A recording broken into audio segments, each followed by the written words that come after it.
আপনি কি করেন? কি করেন? বান্দির আছি।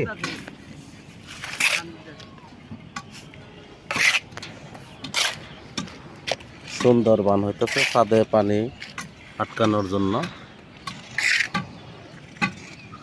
আমরা কলমের কি কার ঢালাই দেওয়ার জন্য বোর্ড ফিটিং করা কাজ চলছে।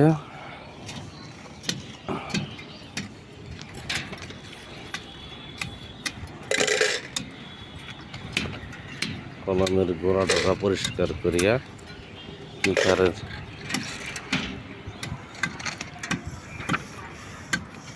ঢালাইয়ের কাজ করবে এখন।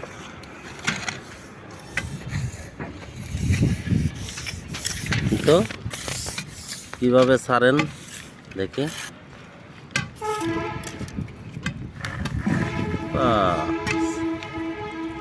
তেলতলা মিস্ত্রি।